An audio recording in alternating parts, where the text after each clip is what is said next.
اعوذ باللہ من الشیطان الرجیم بسم اللہ الرحمن الرحیم اللہم صلی علی محمد و آل محمد۔ قائم ٹی وی کینیڈا دیکھنے والے تمام ناظرین کو سجاد شاہ جی کی طرف سے سلام و رحمت۔ ناظرین گرامی، 15 رمضان 3 ہجری وہ دن تھا جب آغوش سیدہ فاطمہ الزہرا سلام اللہ علیہا میں حسن علیہ السلام سورہ کوثر کی تفسیر بن کر آ گئے۔ رسول اکرم صلی اللہ علیہ وآلہ وسلم کے بڑے نواسے، جب رسول خدا کو امام حسن علیہ السلام کی ولادت کی خبر ملی تو آپ بہت خوش ہوئے، بیٹی کے گھر آئے، آ کے حضرت علی علیہ السلام سے پوچھا کہ بچے کا کیا نام رکھا۔ مولا کائنات نے کہا یا رسول اللہ، میں کیسے نام رکھ سکتا ہوں، میں آپ پہ سبقت نہیں کر سکتا۔ رسول اکرم مسکرائے اور کہا کہ اور میں پروردگار پہ سبقت نہیں کر سکتا۔ حضرت جبریل علیہ السلام نازل ہوئے اور کہا کہ اللہ فرماتا ہے کہ چونکہ آپ کو حضرت موسیٰ سے مثل ہے اور علی کو آپ سے وہی نسبت ہے جو ہارون کو موسیٰ سے تھی، تو آپ اس بچے کا نام حضرت ہارون کے بڑے بیٹے کے نام پہ رکھیے، جو کہ عبرانی زبان میں شبر ہے، جس کا عربی ترجمہ بنتا ہے حسن۔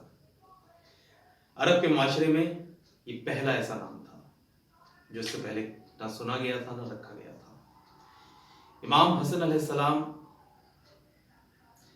ایسا نہیں ہے کہ امام کسی منزل آ کے امام بنتا ہے۔ جو امامت تکوینی کا حامل ہوتا ہے وہ پیدائشی امام ہوتا ہے، وہ امام بن کر آتا ہے، آ کر امام نہیں بنتا۔ جیسے رسول اکرم صلی اللہ علیہ وآلہ وسلم اول مخلوق ہیں اور سب سے آخر میں انبیاء کے سب کے آنے کے بعد سب سے آخر میں آپ کی ولادت ہوتی ہے، آپ آتے ہیں، اور اس کے بعد بھی 40 برس کے بعد آپ اعلان بعثت کرتے ہیں، رسالت کا اعلان کرتے ہیں، تبلیغ شروع کرتے ہیں۔ تو آپ 40 برس کے بعد نبی بنے نہیں، آپ نے اظہار کر دیا۔ آپ تو تب بھی نبی تھے جب آدم مٹی اور پانی کے درمیان تھے۔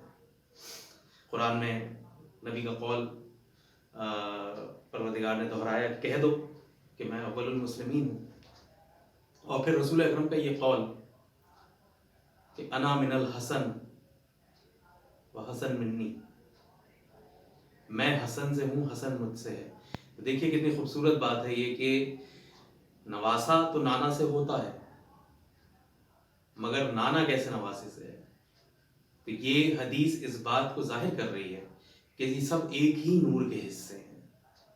پروردگار نے جو ایک اول نور بنایا، اسی نور کے 5 حصے کیے۔ مشہور و معروف شعر آپ کے گوشے گزار یقیناً آپ کی یادداشتوں میں محفوظ ہوگا کہ بیدم یہی تو 5 ہے مقصود کائنات، خیر النساء حسین حسن مصطفیٰ علی۔ اسی طریقے سے اگر آپ امام حسن علیہ السلام کو بچپن دیکھیں تو بڑا مشہور و معروف واقعہ ہے جسے تمام مسلمان مورخین نے اپنی کتابوں میں لکھا کہ مسجد نبوی میں رسول اکرم تشریف فرما تھے اور آپ کی گود میں امام حسن علیہ السلام بیٹھے تھے کہ ایک بہت بوڑھی شخصیت مسجد کے اندر داخل ہوتی ہے۔ اچھا، اس زمانے میں اتنی آبادی نہیں ہوا کرتی تھی، لوگ ایک دوسرے کو پہچان ہی لیا کرتے تھے، مگر یہ آنے والی شخصیت اپنے لباس، اپنے چہرے اور بہت عمر رسیدہ تھی کہ کوئی بھی ان کو نہیں پہچانا کہ یہ شخص کون ہے، کس علاقے سے آئے ہیں۔ وہ آئے اور آ کے رسول اللہ کے جب قریب پہنچے، رسول اللہ انہیں دیکھ کر اپنی جگہ سے استقبال کے لیے کھڑے ہو گئے اور بہت احترام اور محبت سے ان سے ملے اور پوچھا کہ کیسے آنا ہوا۔ تو انہوں نے کہا کہ کچھ مسائل ہیں جن کے جواب طلبی کے لیے حاضر ہوا ہوں۔ تو رسول نے مسکرا کے کہا کہ آپ چاہیں تو میرے نواسے حسن سے پوچھ لیں۔ تو ان کا ضرور۔ انہوں نے کم سن سے امام حسن علیہ السلام کا ہاتھ پکڑا اور مسجد کے دوسرے حصے میں جا کے بیٹھ گئے اور ان سے باتیں کرنے لگے۔ اب صحابہ بھی خاموش دیکھ رہے ہیں، رسول بھی مسکرا کے دیکھ رہے ہیں۔ کچھ دیر کے بعد وہ بزرگ امام حسن کے ساتھ لیے واپس آئے اور رسول اللہ سے رخصت چاہی۔ تو رسول اللہ نے ان سے پوچھا کہ آپ مطمئن ہو گئے جوابات سے؟ تو انہوں نے کہا میں بالکل مطمئن ہوں۔ وہ شخصیت جب چلی گئی تو صحابہ نے پوچھا کہ یا رسول اللہ یہ کون تھے؟ تو رسول اکرم صلی اللہ علیہ وآلہ وسلم نے فرمایا کہ یہ حضرت خضر علیہ السلام تھے، کبھی کبھی مسائل دریافت کرنے آ جاتے ہیں۔ اللہ اکبر، اللہ اکبر۔ اور پھر یہی امام حسن علیہ السلام ہیں کہ جن کی زندگی میں ہم اخلاق کا ایک ایسا یہ واقعہ بھی دیکھتے ہیں۔ ویسے تو متعدد واقعے ہیں لیکن اس وقت میں ایک واقعے کو ذکر کروں گا کہ امام حسن علیہ السلام کہیں جا رہے تھے، راستے میں ایک شامی شخص نے آپ کو دیکھا اور دیکھ کر نازیبا الفاظ استعمال کیے، آپ رک گئے۔ اس نے امام حسن علیہ السلام اور آپ کے بابا امام علی علیہ السلام کی شان میں نازیبا الفاظ کہے۔ امام خاموشی سے سنتے رہے۔ جب وہ خاموش ہو گیا تو امام نے کہا کہ تم مجھے پردیسی لگتے ہو، اگر تمہیں مجھ سے کوئی شکایت ہے تو مجھے بتاؤ، میں اس کا ازالہ کر دوں۔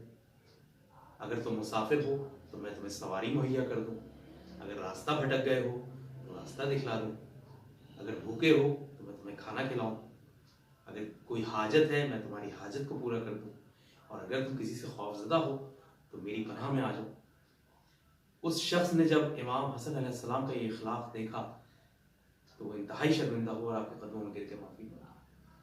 دیکھیے کتنا خوبصورت پیغام دیا ہے امام علیہ السلام نے ہمیں، امام حسن علیہ السلام نے، کہ برائی کا جواب بھی اخلاق سے دو تاکہ دوسرا شخص اپنے عمل، اپنے الفاظ، اپنی بات کے بارے میں سوچنے پہ مجبور ہو جائے۔ 15 رمضان انہی امام حسن علیہ السلام کا یوم ولادت ہے۔ میری طرف سے اور قائم ٹی وی کینیڈا کی طرف سے تمام دیکھنے والے ناظرین مومنین کو جو جہاں جہاں پہ موجود ہیں، سب کو 15 رمضان یوم ولادت امام حسن علیہ السلام بہت بہت مبارک ہو۔ اور اختتام کرتے ہیں اس محسن نقوی صاحب کے اس قطع کے ساتھ: میزان عدل میں ہیں برابر کے دو امام، میزان عدل میں ہیں برابر کے دو امام، ایک سرخ رو چمن ہے ایک مقدس چمن کے بعد، لوہے جبین عظمت آدم پہ حشر تک، لوہے جبین عظمت آدم پہ حشر تک نام حسین ثبت ہے لیکن حسن کے بعد۔